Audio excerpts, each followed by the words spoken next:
that you don't record them. Just hit okay. We ask them that you don't record them yourselves. They'll be on the back end of our 1776 syndicate. And we appreciate everybody being here. You know, the purpose of this syndicate, and I want to be really clear about this, is to help people win their election, to help people with the tools that it takes to go out and run a campaign and succeed within that campaign. And I'll say that we have some members that call me every few days or text me like, hey, Jim, what do you think? And that's this system working. People showing up on the calls, that's the system working. People watching the recordings, same deal. But I really want to encourage you during the Q&A, if there's questions that you have, there are some absolutely incredible people on these calls. And the way that Rod and I work, or the way we design this, is that I host a call, he hosts a call, back and forth. And we thought, well, you could take the week off. But when I spoke to Rod last night, we both said there's so much value in these calls, even for as much as we might know about the topic, neither one of us are going to give and not be on the call, right? So I hope everybody gets that. I had a member say to me the other day that's probably not going to be on any more calls, which is fine. He just said, you know, Jim, I know all these people. I could do this myself. And I thought, you know, you're right. And I think in Montana, we're very fortunate to have access to our elected officials or great people in our communities. But not everybody has that luxury to know their elected officials, to have access to them. And you got to remember that the purpose of the syndicate is to be national. And tonight's a good example of that. We got a couple people on from Utah, and we've got Megan on from Washington. So couple ground rules before we get started. And those are, look, this is a friendly environment. You know, we are a conservative party. This is our, you know, we have our Christian beliefs. If you get out of line, we're going to cut you off and not invite you back. And, you know, let's respect that. And again, these calls will be recorded for you to go back to. So talking about tools and what the 1776 syndicate is all about. There is no better tool than knowing how to read your enemy and understand your enemy and how you're going to be attacked and the tools that they use. And I was very fortunate enough about 6 months ago to have a gentleman by the name of Alex Weber on my podcast. Alex is a 7-year term or 7-term NBC Ninja Warrior television series, right? And prior to being a Ninja Warrior participant, he was a host of the show. And Alex started questioning what was happening around him with vaccines and masks and the health of people around him, and started asking a lot of questions. Matter of fact, at the end of my podcast with him, we spent a few extra minutes on the line talking. And he says, Jim, I just don't know what to do. I said, Alex, you got a big voice, you know, use it. And within 2 days, he was on his Instagram feed going, hey, world, what is happening here? What have we come to? And Alex started something called Town Hall. And every couple of weeks, he invites a bunch of people to Town Hall. And if anybody on this call is interested in that, I'll give them the links and introduce them to Alex. And these Town Hall calls have anywhere from, I don't know, 20 or 30 up to, I've seen as many as 400 people RSVP to being on these calls, talking about what's happening in society and the questions that we all have as members of the community, you know, mask mandates and BLM and all these things, and why that's all acceptable. Well, I was super fortunate to be on the call 2 weeks ago when Megan Wildhood was on there. And a lot of times I get on his calls, I can't be there for the whole call, but I stuck around. And Alex says, Megan, can you tell your story? Or can you tell us why you're here? And Megan started going into who she is, where she's been, and where she's going. And I thought, oh my gosh, I have to have Megan on the 1776 syndicate to tell her story. Now, the caveat is Megan's new to telling her story. She didn't realize it was her story. And I put those pieces together to share with her that her story would bring tremendous amounts of value to people that are fighting for our constitutional rights, as well as our godly beliefs and who we are, you know, as members of the society, and what our belief system is, and why we vote the way we do, and what we do. So, Megan, are you ready? I want everybody to be super kind to Megan. I've already given you the heads up that she was as far left as you could get. And, this is, don't blame her for that. She's found religion. So Megan, I'm going to turn it over to you. And then as a reminder, we'll have a nice Q&A afterwards, but Sure. Please, if you don't mind, tell us your story. Thank you. Thank you so much for inviting me. As I said, it was sort of a comment in one of the breakout sessions of Alex Weber's call that I had just shared. Somebody had said, oh, I don't know if you can even talk to those radical leftists or, the woke cult anymore. And I said, I don't think you should give up so easily on them. I used to be one. And I was raised liberal as if it was a religion. And even when I became a believer as an adult, I still was very, very, very far left. I wouldn't even say liberal. I was very much a radical leftist. I thought that's the way that we were going to save the country by burning it to the ground. And I was all about that. I would say I hated America. I would make very good arguments for why it was not a Christian nation, actually. And we were the bully of the world, all of those things. I used to say them. I used to mean them. I used to believe them. And then, and I would march in the BLM parades. I live in Seattle, so it's one of the most radical leftist cities in the entire country. It's bastion of COVIDianism, as I like to say. There are a few outposts, and Seattle is a very strong one. And I used to fit in very well here. On Capitol Hill, they have some of the crosswalks are rainbow painted. There's rainbow flags everywhere for LGBTQ stuff. I used to march as an ally in pride parades, all of it. I was taken to pride parades as a child. This is what I was, and I thought that this was compassion. I thought, this is what my parents believed this. My father specifically thought that he was teaching us, me and my siblings, how to be compassionate. And I also happened to learn how to hate an entire country, though. So, I think that I learned that kind of from my parents as well. My dad told me once a few years ago that if he knew in 1986, when I was born, what he knows now, I would not have been born in this country. And I used to kind of regret that. And now I'm grateful that he didn't know then what he knows now. Because I feel like I woke up late. I woke up about 2 years ago when all of this COVID chaos started happening. It started a little bit before that. I'm a writer. And so I had been in these writers groups for a very long time. And up until about 4 or 5 years ago, we would bring pieces to critique to do workshops on. And the critiques would always be about if the writing was good, if it made sense, if it, did the thing it was supposed to do, if it evoked emotion, is that, all the conventions of writing. And about 4 or 5 years ago, it changed pretty quickly to starting to talk about if we were allowed to write the characters that we were writing. Am I, as a white person, allowed to write a person of color as a character? Are males allowed to write female characters? Are straight people allowed to write gay people as characters? And I started to have a really big problem with that, and I didn't totally understand why until I remembered some history lessons about totalitarians and how one of the first things they do is they start to control the language. They start to control what you can and cannot say. They start by saying, you can't say this, you can't say that, you can't do this.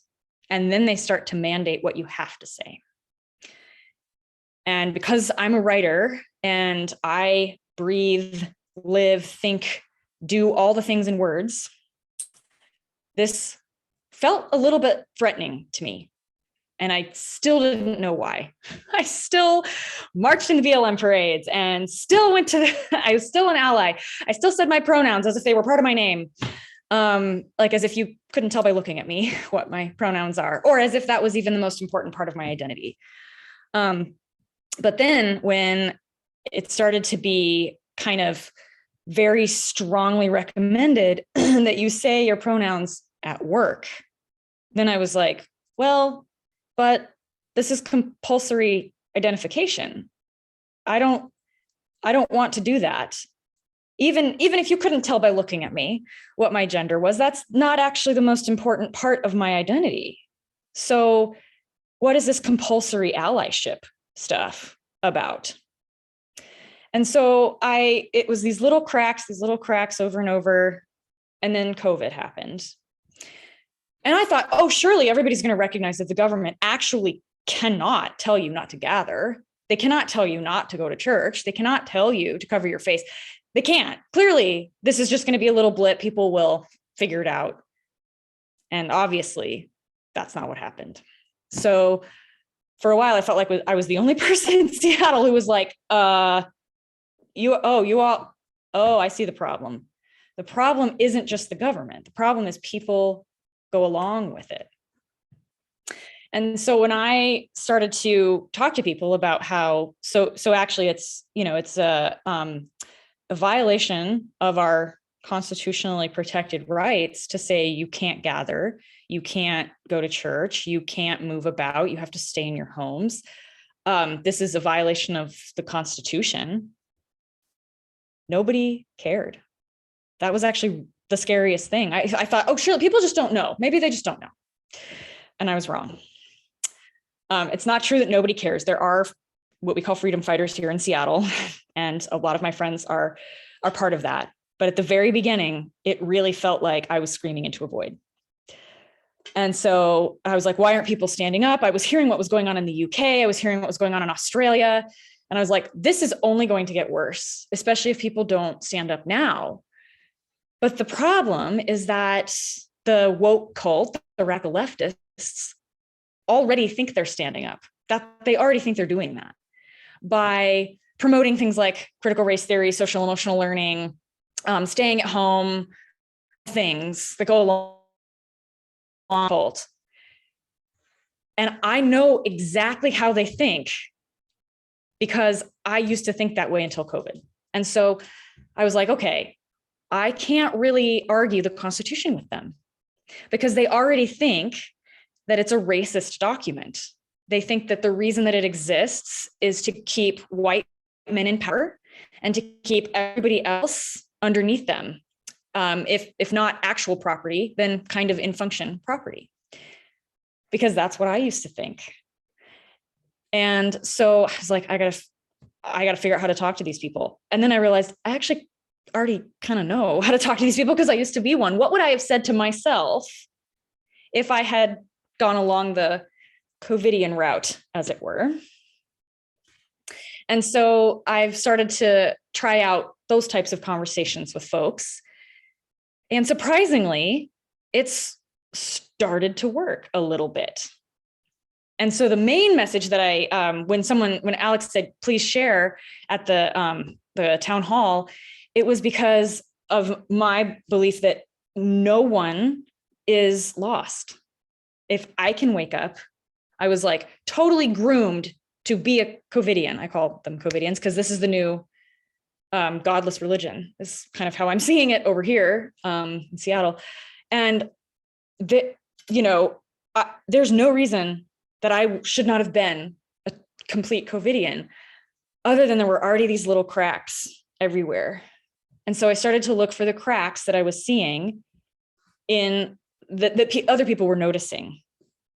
And so I feel like the most important thing that I've been able to do in talking to people who I used to march on the streets with is to listen long enough to hear their doubt or their crack or their question, because they come off very convicted. That was what you had to do in the woke cult. Very convicted. You had to be very convicted that America was the worst thing ever. We have to burn everything down, start over. The Constitution is part of the oppression. This country started in 1619, not 1776. My parents think this. This is what my parents believe. And I've not been able to really talk to my dad quite yet about it, but I think the most important thing is nobody is lost. Anyone can change their minds at any time, because I did. I was a radical leftist for 34 years. And now I am like, oh, of course they wanted us to hate America. This was planned from the beginning. And I'm not saying America's perfect at all, but most of the arguments for why I didn't like America are not true. And focusing on the main key, the woke cult, the radical leftists, it's not a joke. They're not actually interested in facts. What they are interested in is experiences, like lived experiences, emotions, feelings, victims, and like who is the most oppressed. And it's not a caricature. That's really what they think. And I have compassion for that, because that is how they think everybody wants some level of power, right? That's how they're going to seek their power, is in victimization. That's the lie, is that your victimization is what is empowering you. And so you find that's what intersectionality is. You find all of the ways that you can check off, oh, I'm a woman, I'm disabled, I'm queer, I'm whatever those things are that you can check off on the matrix of oppression identities. That when you're able to speak to that, because I hear a lot of arguments now on the other side that talked right past that. And that's not going to work. I tried to do that, and it just doesn't work. The identity piece is so important, because that's where people feel that they have power. And the power is in who is the most victimized. And it's a mental illness is what I want to say, and I mean that, I'm not kidding. I mean that literally. I was training as a social worker. And so the ways that you treat mental illness are not mockery or just dismissal. No, we got a kind of massive clinical situation here, in my opinion. And so there are certain tools that I've used that we can kind of get into if you want, but those are the main pieces I want to bring up, is that I believe it is a mental illness. I believe because the way I got out of it, I was like, oh, I feel like it's a recovery. I feel like I'm recovering from like an illness, a delusion, many cognitive distortions. And that's what happens when you live in lies for so long. And I mean, obviously the antidote to lies is truth, but you to get in the door, you have to kind of speak how they understand truth for a while until it cracks wide open. And I'm here to say it can crack wide open for anyone. I was one of the least likely people for it to crack open for. I mean, my friends will attest. I was a registered socialist. I will also say that when I was voting, registered socialist. I mean, which is now I see, oh, that's the next step to communism. Awesome. So now I'm like, I have some damage control to do, I think. But those are the main kind of pieces there of how to speak the language of the enemy, so to speak, because I do believe that they're a minority, but they have a lot of power, and they're swaying bigger institutions, if only for virtue signaling, because large institutions will totally virtue signal if it helps their profit. And I've virtue signaled for, what felt like survival or chameleoning too. So that's probably the other important piece. As we were 2 years into this COVID chaos, one of the things I've started to notice is there might be more people who are just keeping silent and keeping their heads down and are not really in this whole, like they're not actually believing the whole delusion, but they're going along to get along. And I think if we can make those people feel safe, on our side, like actually it is okay if you speak up because you aren't alone. That's what helped me. It's terrifying to speak up alone. It's so scary. Most people will not do it, even if they totally don't believe what's going on. And I suspect there are more people like that, even in Seattle, than I originally thought. So my guess might be maybe only 30% of Seattleites, I don't know everybody here, obviously, but in one of the bastions of like socialism in the United States, maybe only 30% truly believe that socialism is like the answer for all of this. That seems like a lot, but it's not even half. And then there are maybe about like 40-ish that are like, yeah, I don't know what's going on. This doesn't seem right. I don't like it, but I got to keep my job. I got to feed my family. It's really uncomfortable to speak up. It kind of seems like everybody else believes this. I don't want to be alone. And so I think the messaging is, trying to say like, you're not alone. If you speak up, you have support. And what I've noticed is the most powerful is when that's more than just words, when it's like, here's a community, here's material support if you lose your job, here's ways to get around these like blockades that all of the woke cult is building around us. It's not quite a numbers game, I don't think, but it is. I think more people are actually at least questioning what's going on than I originally thought. And so the two messages are speaking to the left using lived experience, language of victimization, language of oppression, and saying, like, trying to point out, what's actually really oppressive is when people can't make a living. That's what's really oppressive. And freedom is not a good word for the woke cult, actually, which is ironic because they're all about, reparations for slavery. But that goes back to the language piece. They've completely redefined words. So freedom is not going to be a good word. It's you will probably automatically get called an anti-vaxxer if you use the word freedom, at least in Seattle, is what I've noticed. Or if you have any questions whatsoever about things like vaccines, or just, hey, do you think the tests really actually are valid for positive or negative COVID? I've been called a raging Trump supporter for even asking the question. So it's more about and not playing along with the delusion, but just understanding the language of feelings. Feelings can be rational, but not always. But their source of power, which is in their identity, which is usually in how victimized am I? And I've stopped, being like, well, that's dumb, just wake up. But I was that way for 34 years because I got power from it. I was one of those people that would shut men down by saying, oh, how dare you question a woman? I was one of those people.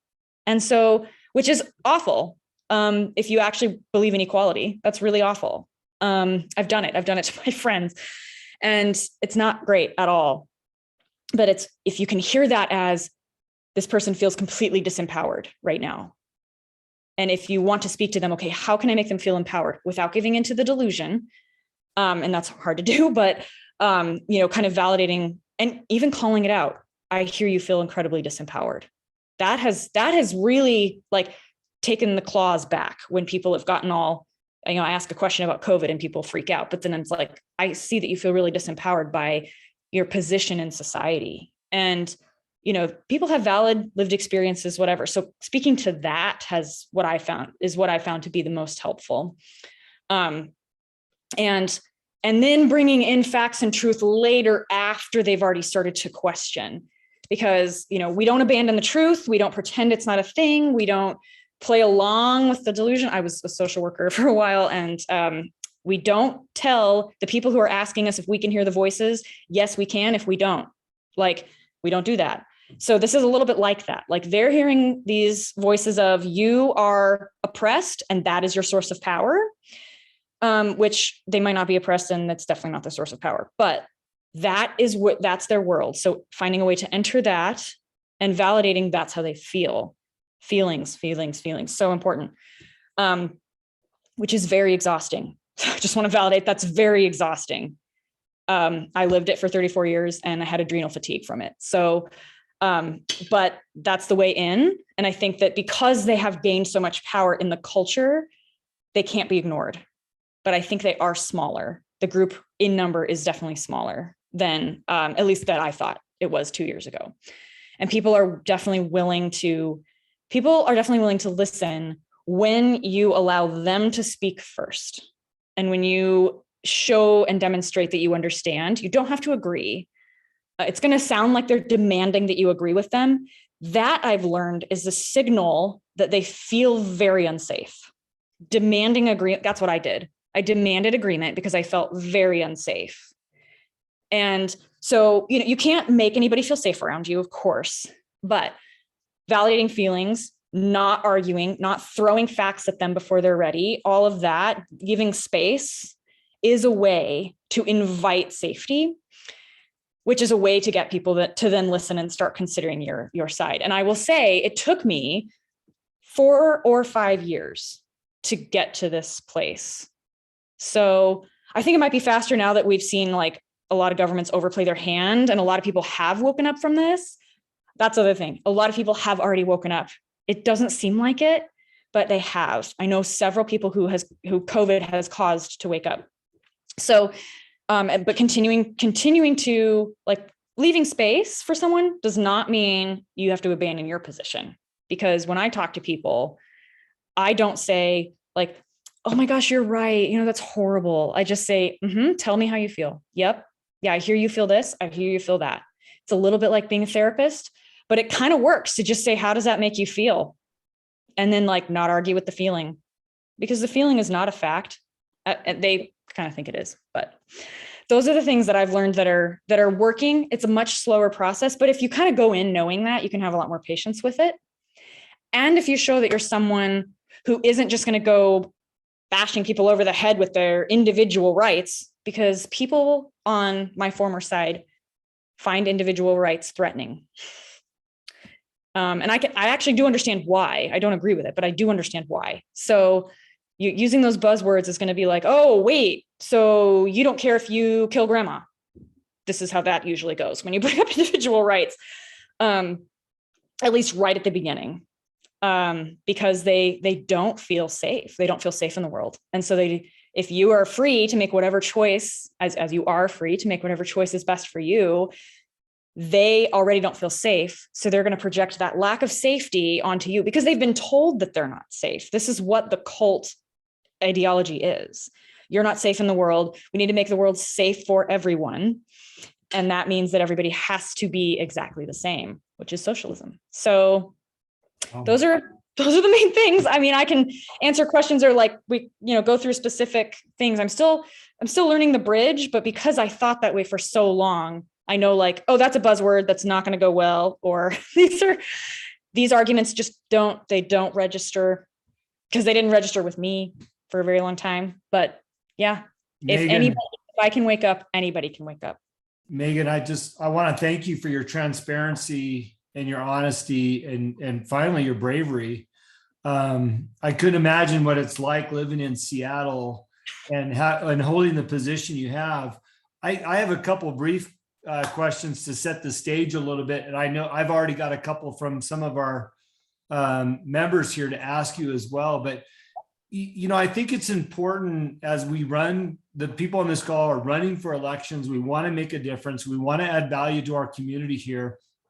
And you have to understand that Montana is not Seattle, right? It still feels like America, right? But I do have a friend that lives in this town of Whitefish, and that's probably our most liberal area locally here.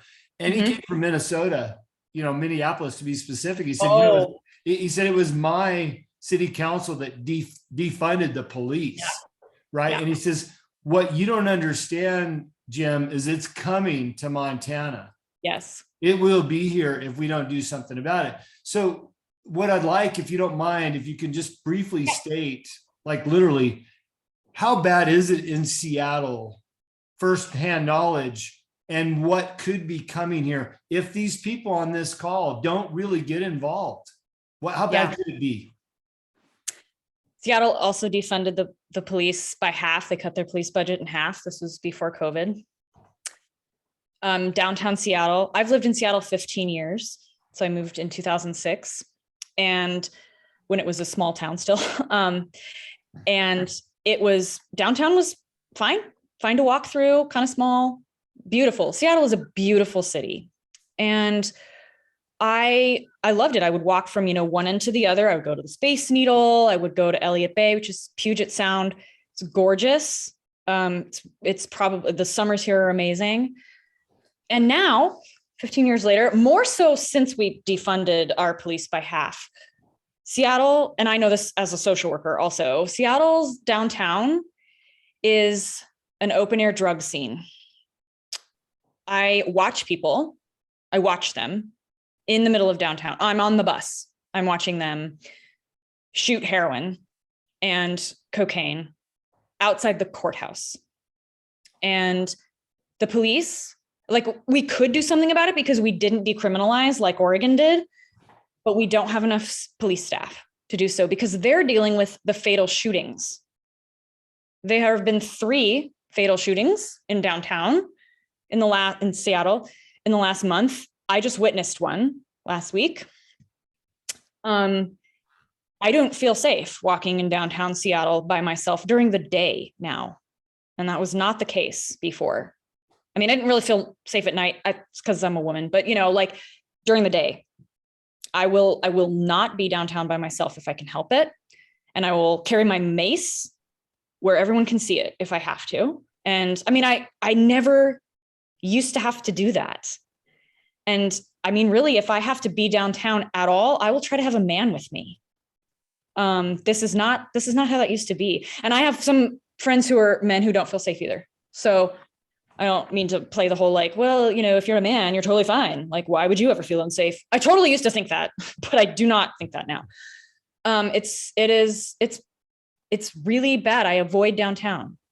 I used to kind of not like it because it was annoying to get through for traffic reasons, but now it's scary. It's actually scary. And I didn't used to think that way. And it's kind of traveling to other like outside parts. Seattle's a weird city. It has neighborhoods and stuff, but it's kind of compact because we have, bridges and water and we're on the Ring of Fire and all of this. So it's a pretty compact city, but I would say that if I don't, like, I need to know exactly where I'm going. I don't spend a lot of time walking around unless I'm in one of the safe neighborhoods, which is getting fewer and fewer. And I don't know, like it's definitely a direct result of the police defunding. I think it's also a result of the explosion of homelessness, which is also progressives tend to ruin cities like that. So that I think is also coming to other cities. Yeah. But this ideology that if you defund the police, it'll be safer is just demonstrably false, backed by statistics. We've had these statistics since before this, that if you decrease the number of police officers, you increase the number of lethal force incidents. So those numbers we've had those for a long time. Megan. Yeah. I want to ask you one more question, then Yeah. we got to open it up to our guests because they're starting to get excited about, I can only imagine the gamut. But last question, you had mentioned, when you were part of the left, talking about they and them and their messaging and what they want. Mm-hmm. I mean, again, it's not something that we see so much in some of the states that are represented here, like Montana and Utah, Arizona. Who is they, by the way? I mean, they're a real thing. It's, when we're sitting here in Montana, it's hard to go, yeah, they are a real thing, but they really are. And they've had influence over lots of people there. And I'm guessing that the people that you used to be friends with would love nothing more than to come to these other states and destroy them. Absolutely. Absolutely. I would say they are people who were brainwashed to believe that America is as a nation, as an entity, one of the worst, most oppressive, racist, sexist, Islamophobic, homophobic, transphobic, all of those, it's the worst of all the isms. And it was intended to be that way. I really believed that. I believed it for so long. The founding fathers, just fathers, there's sexism, like that we, formerly me, we think that America is the enemy. It'll come out as white people are the problem, or men are the problem, or transphobics are the problem, or homophobics are the problem, or bystanders are the problem. or white silence is violence, but it's really about hatred of America. And they don't know that quite. I mean, they'll say like, oh yeah, the Constitution is racist. And oh yeah, we gotta fix things. The way they want to fix it is a revolution. So, and they don't really get that what that means is like what they're asking for. They want to burn everything to the ground. And what they're asking for then is a political vacuum. And usually what happens in political vacuums is totalitarians, dictators, and murderous autocrats come to power. And they would probably like nothing more than that, because they think that this entity, America, is the thing that is pinning racism in place and pinning sexism in place. It's mostly racism. It's mostly race. If you've noticed, it's mostly, that's the focus. We're doing right now with CRT what China did in the Cultural Revolution with class. I heard that from Chinese people who escaped the Cultural Revolution. So there's that. But they think the main point is America is the enemy. So, hey, everybody, if you've got questions, either put them in the notes or raise your hand. Jerry, I see you've got your hand. Lee is validating you, by the way. He came from Seattle. He was in security for a school out there. I'm just curious. I'll take a little bit more liberty on my own. Your former yes, group. My former cult, yeah. Who do they look up to in politics as their leader? In other words, is it Nancy Pelosi and the message she's sending? Is it the Chuck Schumers of the world? Is it BLM and their leadership, and you'd rather have them run the country than Nancy? Because we know Nancy's doing it. Biden's just a figurehead. Right. Who is they? Who's running the country for they? Good question. I would say it's the squad. So Alexandria Ocasio-Cortez, who is a socialist. Green New Deal. I mean, the New Deal was a socialist package. And the Green New Deal is no different, except it's worse because green energy is destroying the planet faster than fossil fuels. But anyway, I just learned that. Climate change was the last thing that I hung on to. And now I'm like, oh yeah, that's part of the control. So yeah, people like in the political realm would be like AOC. It would be, I mean, Chuck Schumer, probably actually not radical enough, but they'll take him while he's around, as long as he can shut down Mitch McConnell and all of that. Probably, I mean, a lot of people like Elizabeth Warren, Bernie Sanders. I think Nancy Pelosi, but they kind of are like, well, she's probably on her way out because she's like 100 years old, whatever. I actually do. I mean, most people don't like Biden, which is not really a surprise. But they will look up to him as savior because he saved us from Trump. So there's that. I also think, though, that there are a lot of cultural figures. So in politics, yes, but cultural. So like Ibram X. Kendi, who wants to, this is one of the most horrifying things. He is a writer. He's a professor. It was required reading when I was in the School of Social Work at the University of Washington, before they wouldn't let me continue because I would not get vaccinated, that he wants to amend the Constitution to create an oversight committee, which means above all other government entities, that will enforce anti-racism. This cannot happen at all. This absolutely has to not ever happen. That's because that is communism. So but he's required reading. Robin DiAngelo, who wrote White Fragility, is another cultural leader. And people who it's really like anti-racism is like really the thing. This is in my workplace. We have to do anti-racist trainings.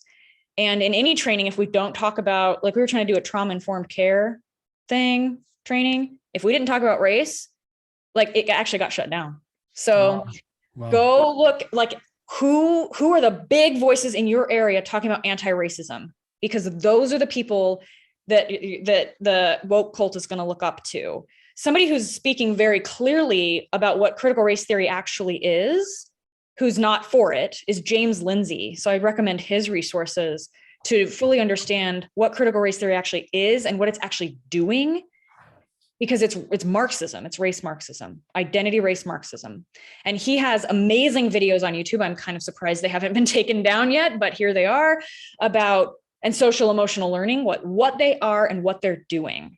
So focus on the anti-racist space around where you are, and then who are those leaders there in those spaces. But the big ones, yeah, Ibram X. Kendi, Robert Angelo. That's great advice. We have Love Lives Here, which is funded by George Soros down the line. So we have a little bit of that. So let me ask some questions from the audience, if you don't mind. And we've got about 17 minutes to be respectful of everybody's time. So Brian asked, what are the main doubts, cracks, questions that you've seen when you engage with liberals? Yeah, that's a really good question. Yeah, they're hard to find because, part of the training is, don't question anything. In my area, this might be different. Actually, I can also speak to one other area, but in my area, one of the doubts that kind of keeps popping up, it's a little hard to see, it's not like a full-fledged doubt, is actually in the power of government. Can government do what we want it to do? And depending on who you're talking to, the best answer might actually be no. Because, big government, I happen to think big government now is kind of a problem, as we've seen. But I think when people are like, well, wait, so as they're seeing the mandates fail, as they're seeing the masks, we just lifted our mask mandate last week. One of the last states to do so. And while there were some people who were like, ooh, I don't think we're ready. Ooh, I think it's too soon. One of the questions I asked was, how would you know when would not be too soon? Not like, well, aren't you Mr. Doctor now? But like, well, when would you be comfortable? How would you actually know? And they couldn't answer the question. And I just left it there. I wasn't like, yeah, see, you're part of a cult now. But I was just like, well, that's interesting. So it's a fear that you're having, but maybe it doesn't have any rational basis. But yeah, so I think government, I think also like when they're seeing the mandates fail and they're like, well, okay, but we still have COVID. That's their story. So maybe the government actually cannot do what we've believed it can do. Ooh, now I don't know what to do there. And I let them be uncomfortable, because I was real uncomfortable too. And it would have not worked if people shoved answers at me. But like, let them a question, or like give them another question. How do you know that? That's it. Not like, well, how would you know? But like, that's so interesting. How would you know when is too soon? Or like when they ask a question, flip it. But the main one I'm seeing here is government. Awesome. By the way, I didn't realize I was going to need to learn a new language to speak to this group of people. Jerry, you had your hand up next. Go ahead with your question. We've got a few more questions, so we'll be a little bit brief on the answers. Sure. I'll get you. Yeah, wonderful. I'll get to you, Gary. Hi, Megan. Hi. I just want to say, first of all, I just want to compliment you on your bravery. I can't imagine what it must have taken for you to do what you did. And thank you. And I believe that all things are possible through God and a higher power, whatever your belief is. But I do believe all things are possible. And I certainly pray for peace all the time. And so I am really inspired by what you're doing. And I'm very excited.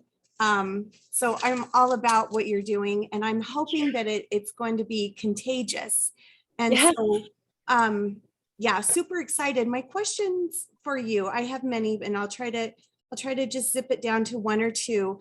But you had mentioned earlier with regard to what your father had talked to you about, was that the history of our country began in 1619. And I was wondering if there was a book or some information where I could gather, because I would really like to understand, it's best to understand, I don't want to say enemy, because it's a different, right. I do believe that it is a cult, I do believe there was brainwashing that was taking place, and you Yes. believe it wholeheartedly. And so, Totally. yeah, you guys have to Totally. go through a deprogramming. Detox. And Yeah. yeah, exactly. And so we need to understand that. Yeah. And we have to have a lot of love and compassion. And I know that sounds kind of weird for conservative people, but I'm a love and compassionate Love kind of it. person.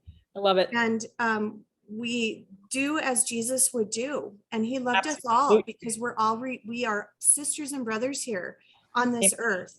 And so if you could just explain, give me some tools so I could go learn more to understand about them. I would love that. Absolutely. Great question. Thank you so much for that. I totally believe all of that too. It really is treating people as if they're coming out of a cult. That's how I felt. And I didn't realize it because it's not being called a cult, but that's absolutely right. So the main reference that I would give people for the belief that America began in 1619 is called the 1619 Project. You Google that online, and it talks about it's revisionist history. So it's not actually true, but it is part of the part of the programming. It is it takes factoids and out of context stuff and kind of twists it into the story.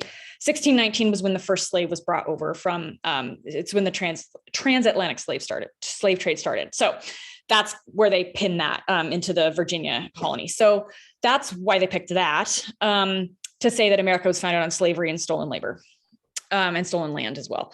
And the one thing that I've said that here's another crack. So in the 1619 thing, I'll just quickly say, I'm like, okay, so why do you all think America began in 1619 when the colonists had to, in their world, the colonists had to slaughter a whole bunch of Native Americans to steal the land to even make the colonies? So like, why is the emphasis on race? Why? So 1619 Project is the main one where you can find all the things. I would also say another thing that really would help to read, it will infuriate you, but is to read White Fragility by Robin DiAngelo. Almost everybody in the woke cult has read it, as well as the book Stamped from the Beginning by Ibram X. Kendi. That is required reading in most colleges now. Megan, thanks for those two answers. Jerry, if you've got another question, I'll circle back to you, but I want to get to a couple more. Samantha, I'll call on you next. And then after that, we'll call on Gary, and we've got a couple more after that. So Sam, go ahead. You got to unmute. Sorry. I just want to thank you so much for doing this or being open to speaking to all of us. But actually, Jerry asked one of the questions the question I was going to ask is if you had some resources, but then I still kept my hand raised because I as well grew up in an atheist home, a far leftist home. I'm the only Christian. I'm the only Republican in my family. My little sister goes to college at Cal State Santa Barbara on my dad's VA benefits, but thinks the military is corrupt. And one of the worst things that's going on in our country is military's, causes all the trouble.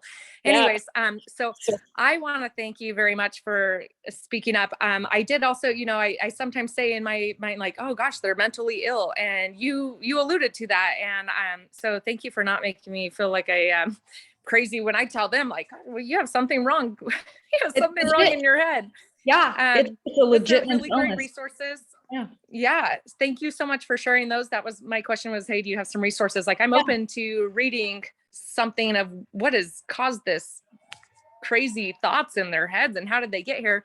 And actually, I don't know how my family got so far there because I don't think they've even read any of those things that you had said. So I grew up in Southern California. Maybe that was the problem. But anyways, thank you very much. And I just want somebody else to get to their question and I appreciate you. Yes, thank you. I think speak quickly to how did they get there? I'll put this in the chat. It's a guy named Matthias Desmet. You may have heard of him speak on mass formation psychosis. And he has a very, very eloquent, I actually can find the video, but Matthias, he's from Belgium, so his name's a little hard to spell, but he speaks very eloquently on like how this whole, because the left used to be like anti-war. They used to be question authority. They used to, like, in the 70s, they would have questioned all of this. So how did that get twisted into now you're not allowed to question? So Yeah. Matthias Desmond would be a good one. And I'll put his name in the chat here in a bit. Mass formation psychosis too. By the way, we do have some chat going on with Dave Ingram, John Fuller, our history teacher. By the way, Megan, I'll introduce you to John Fuller, 45-year history teacher. You guys could probably collaborate and really come up with some powerful thoughts back to people. Gary, please, love to hear your question. Well, thank you. Can you hear me okay? Yeah, we're good. So Megan, I am so very pleased that I tuned in tonight. I respect and admire you for, can I say, coming out. Yeah. You have done a thorough job of educating all of us this evening, and I could just listen to you for hours and hours. But Thank you. you know, one of the, a question I had was how to head off woke socialism that's approaching our and our political arena. And I think really, if I can even answer that question, because I don't want to take a lot of time, but how important it is to elect conservative, intelligent people to office locally. Yes. I mean, from city council, county commission, state office, and federal office. And so I think it behooves all of us, and if I can inspire you guys that are on this call, we have to work really hard to get good people elected. Yes. So that it can at least be a stopgap from the socialism that's headed our way, that's already here actually, and trying to creep into our local environment, our local politics. So absolutely. Not only do I thank you for tonight, it was wonderful. I'm hoping I can forward this on to other people, but thank you for that. And I think my only opinion is that we have to get good people elected. Absolutely. Well, Yes. Gary, thank you for that. Appreciate it. We had another question. By the way, I'm not going to shut this off as long as people are on and Megan's willing to answer questions. I know we feel a little bit rushed right now, kind of on that 5-minute marker. So we'll let Nicole ask her question. If you've got to bounce off the call, go ahead and bounce. I don't want anybody to feel rushed, but I do want to say one thing before we run out of time and we get to Nicole's questions. I heard in Megan's story in there very quickly that you don't know how to talk to your dad about this yet. And I just want to ask that everybody on this call or anybody that listens to this call, if you can say a prayer for Megan, because I could not imagine going back to my father and telling him something of this magnitude in her life. So Megan, our hearts and prayers are with you when you have to do that and when the timing's right. And certainly don't hold it against you for not doing that yet. But man, what a burden to hold on to. So you've got my prayers, Samantha's prayers, and I'm sure everybody else on here. And I'm sorry, I'm going to have you answer a question after that. But Nicole, why don't you go ahead and unmute and ask your question? Okay. Well, I guess I might be the right person because I come from Southern California and my entire friend family is like so I mean, in fact, I feel like I need a trauma support or something for being able to deal with not being able to communicate with the people that I know, so, okay. My one question was when you said, or I have two questions now. When you said, you ask questions and then it forces them to ask questions and they don't have the answer, but what happens when they have the answer? Because my little group, my book group who read that one book, I actually couldn't read it. I didn't do it. The one by the woman. I read parts of it and I just fumed. So, but like, if I would say, when would you know when to take off the masks? They would say when the numbers go down or something, or like they would have I'm guessing, maybe not, but what do you do when they have the answer? Like, do you just silence and nod or wait for the next crack or something? That's a really good question.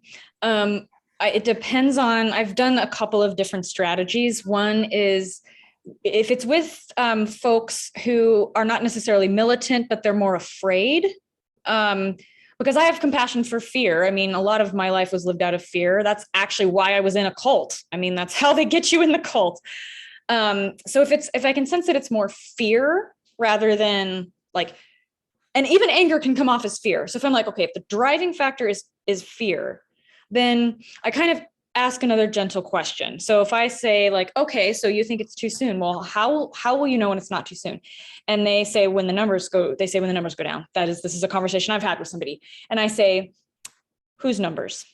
And they'll say, the WHO, the CDC, but whatever. They'll give some authority. And I'll say, oh, interesting. Can you explain, and not in any confrontational way whatsoever, but can you explain to me why you trust them? What makes them an authority figure for you? And just because I'm curious, I mean, I really do. This is actually how I got to understand this side. Because initially I was like, I am baffled by people who voted for Trump. This is where I was. I was like, Whiskey Tango Foxtrot. I don't understand. How can this be a thing? And I started to ask questions. And then not only did I understand, I started to agree. So, and I was a never Trumper. I mean, there's long records of diatribes against Donald Trump. So I just kept, I was like, I would just ask, what makes that an authority figure? And then they'll say, whatever they give as a reason, then I'll say, oh, and why does that work for you? Oh, how does that work for you? And it's not antagonistic, because if you come off as antagonistic, it's going to be a fight. But if you come off as, I am really, really wanting to understand you, because I care, because I love you, because I value this relationship, because you're important to me. And I'm not trying to say, and you just keep asking instead of saying, ha, you're wrong, gotcha there. But you just keep asking and kind of get to what their value is. And what the thing is like that it's this authority. We believe authority is in ourselves and is in God. This is not what I used to believe at all. So you just keep going, like, why is this an authority figure? Oh, okay. And why do the numbers make you feel, why do the numbers going down make you feel safe when you believe there's so much asymptomatic transmission? What would the numbers even mean with so much asymptomatic transmission? And you point out a contradiction, but you ask it as a question. You just keep asking, you just keep asking, you just keep asking. It's totally exhausting. I will validate that it is completely exhausting. And there are times when I just go, okay, and then stop. But if you stop before you get into a huge fight, then you can pick up the conversation later.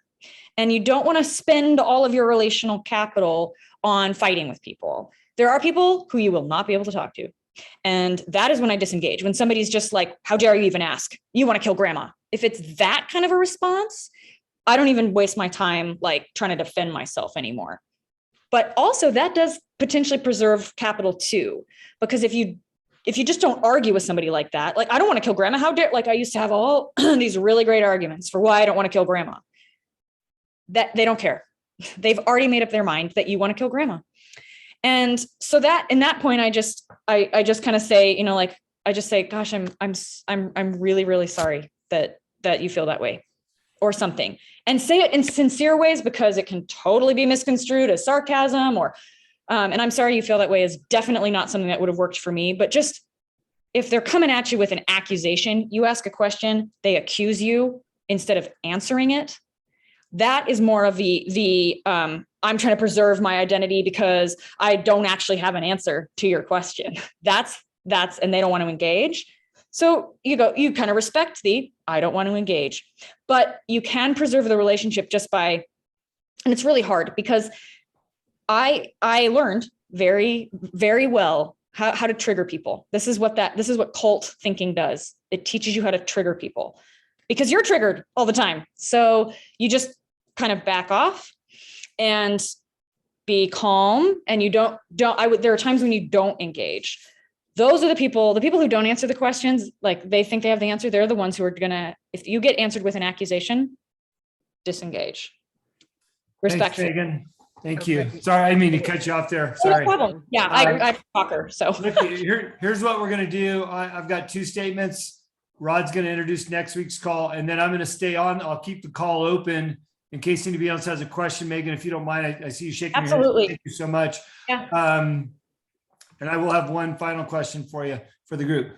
In the back end of the 76 Syndicate, I'm going to put up two videos of interviews I did in the last week. One was Congresswoman Kat Kamak out of Florida, and we talked about what she's doing, why she's in office, and she's really making some inroads in DC with what she's doing. And I love her message, but it closes out with her saying there's tremendous amount of hope for America and the freshman class coming in 2022 and 2024. So it was very refreshing. And then there's a very sobering interview that I did with Sheriff Mark Lamb out of Pinal County, Arizona, talking about the fentanyl in the United States and the child sex trafficking in the US. And I hate to bring that up, but I think as we seek to be elected in positions, it's our jobs to push back against these things happening. And I've interviewed two great people that are live in the middle of it, especially the sheriff. So you can count on those being on the back end of the membership here. And if not, you can hear them on my podcast. Kat Kamak will be on the podcast on Friday, and Sheriff Lamb will be next week. So you're welcome to listen to those on the podcast. Rod, if you want to introduce next week's call, and then I'll leave the lines open for everybody else. Excellent. I have a feeling these lines are going to be open for a while. Megan, I want to, number one, thank you. And thank everyone else who jumped on the call tonight. And I'm so glad that we record these, because this is going to be a resource. This will live for a long time. Megan, I have nothing but respect for you. So keep up the good work. So next week's call. Next week, we will have U.S. congressional candidate Mary Todd. And I've asked her to speak on the topic of why.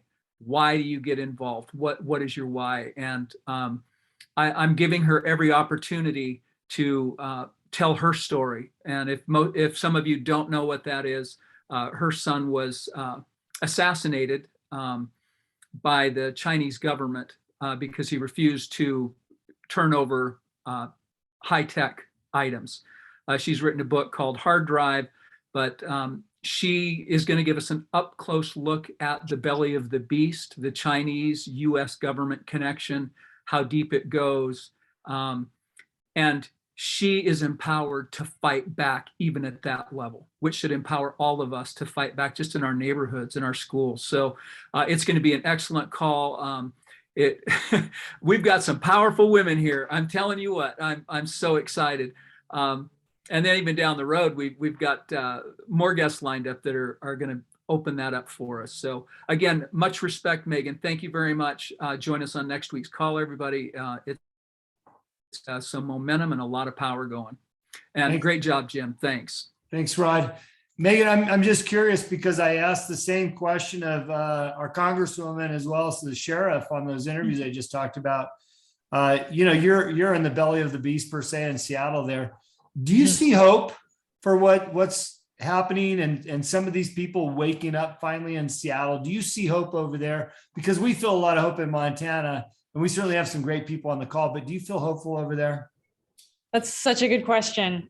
I would say that's yes and no. Yes, because I'm a Christian. My ultimate hope is in Jesus, and I believe that whatever happens here on earth is ultimately in the hands of Jesus. And I also say yes because if I can wake up, anybody can wake up.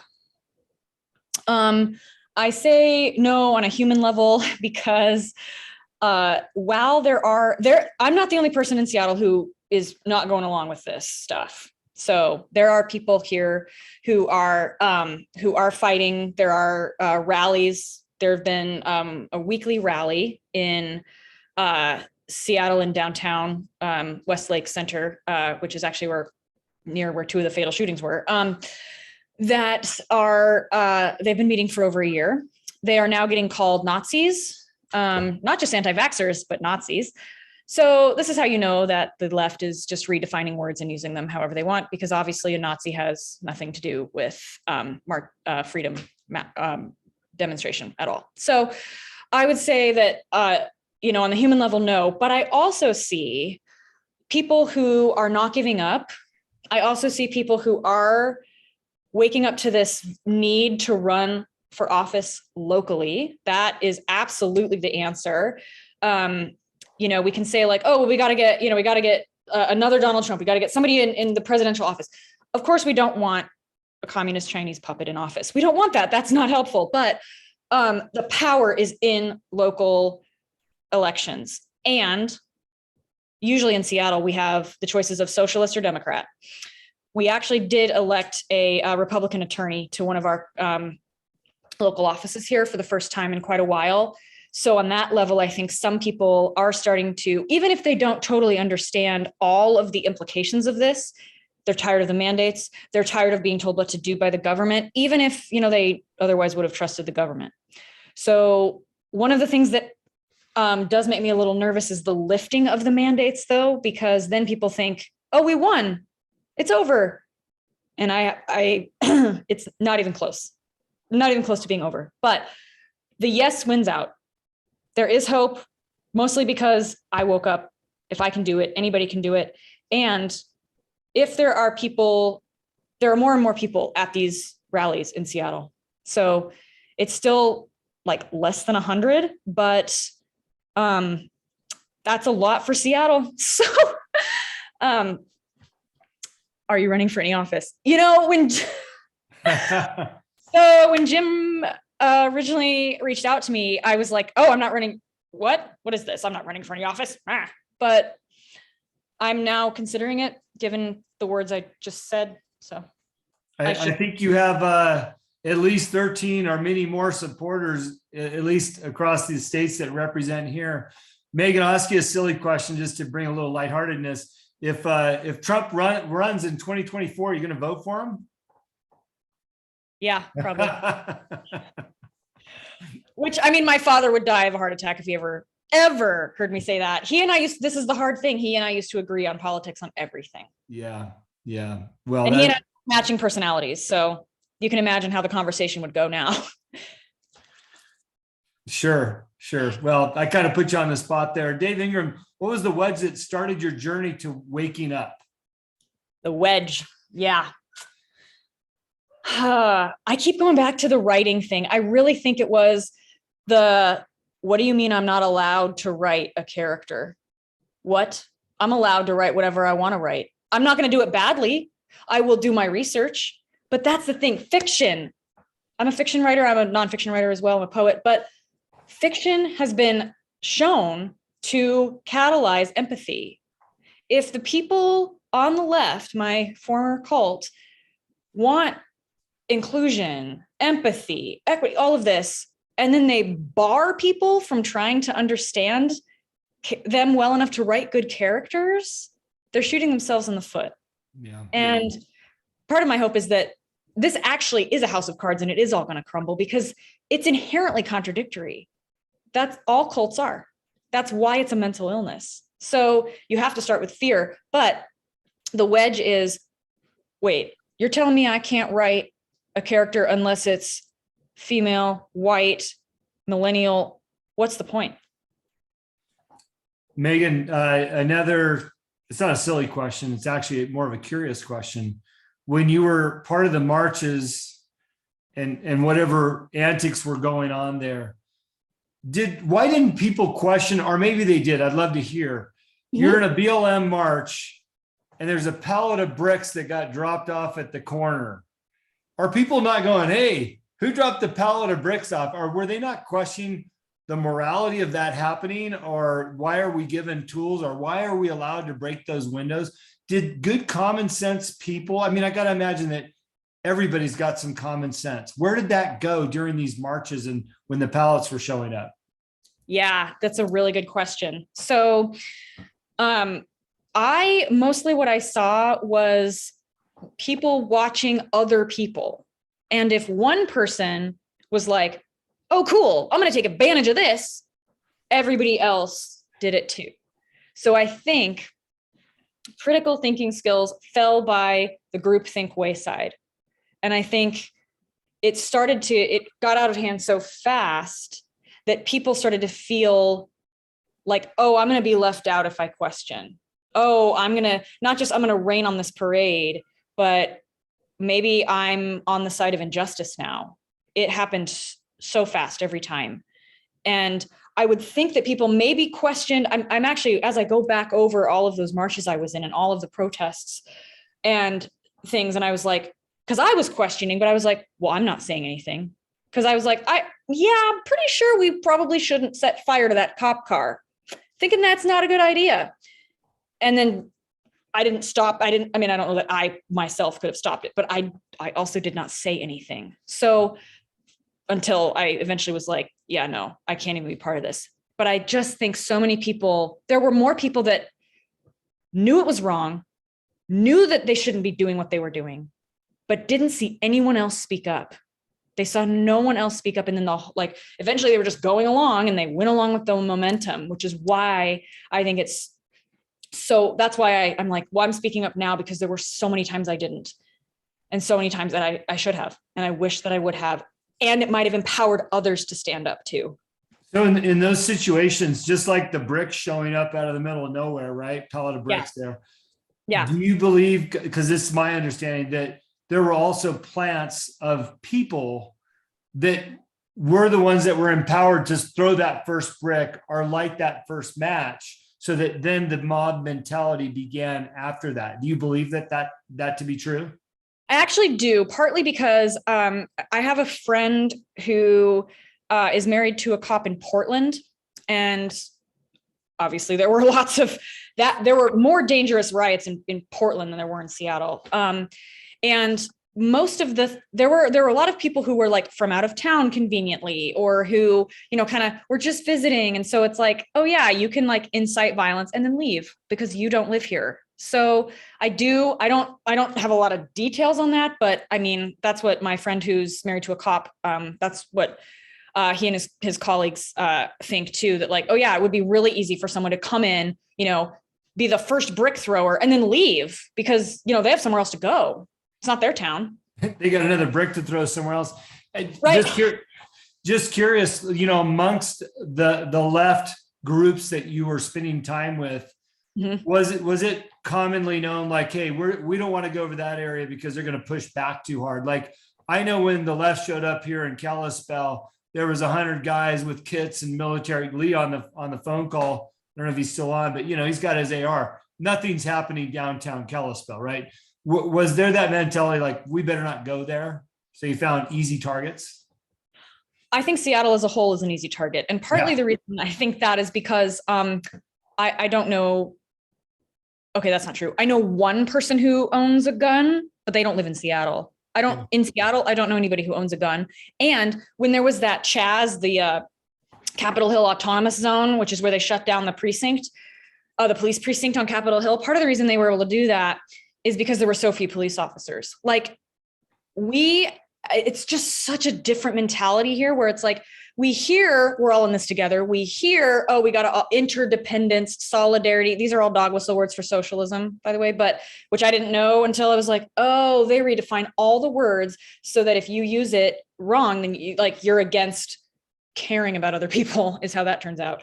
But I'm like, I really don't see that we're all in this together. Actually, I mean, there's like mobs that go, but I think anywhere in Seattle would be a great target. There was no place in Seattle that I knew of where it was like, oh, don't go there. Maybe the east side, because it's a little more conservative, a little wealthier, but it's like, we don't really have guns here. Obviously, it's just culturally, we don't do that. I think outside of Seattle's a very weird bubble. So outside of Seattle, that might be different, but in Seattle, there weren't places where you just don't go because, oh, there's going to be pushback, because there just wasn't really pushback. Yeah. Look, I'm in the Gary Hall camp of I could listen to you talk all night, but we should all be respectful of our significant others and what we have going on at home. Megan, I just, I don't know, tears almost in my eyes having you come on and tell your story and understand what you've gone through. And I hope that you see, as you've, transitioned back to Christ and as we said, woke, and I'm sorry for that, but hopefully you've seen a very warm welcome from our group tonight.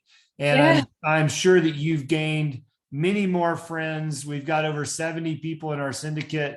Not everybody makes the calls, but I'm sure you've gained many more friends that you can reach out to if you need something, even over in Seattle. Our vehicles can make it that far. So thank you for being on the call. Are you open to me sharing your number? If somebody wants to reach out, if they reach out to me, can I introduce you to them? Are you okay with that? Yeah, email's faster. So yeah, I would be happy to talk to other folks. I'd be happy to, I've even gotten this idea. This is probably God, as you and I talked about. I had this like sort of dream vision thing about like, hey, you should run a workshop. And I'm like, about what? Yeah. So Well, I kind of have more ideas now. Yeah, you just did one for an hour and 20 minutes. So look, like, again, we could talk to you all night. We'd love to have you back. I'd be happy to be back. Yes. You're always welcome to attend our calls and garner information from our elected officials. So with that, I'm going to close. Thank you for those that stick around. Thank you for those that listen to these calls. And Megan, there's been many great goodbyes and thank yous, and certainly prayers for you. And, not only your time with your dad and your family, but just for your safety where you live. Okay. So thank you everybody for being on the 1776 call tonight. Look forward to next week and Rod's guest. Bye-bye. Thank Night. you.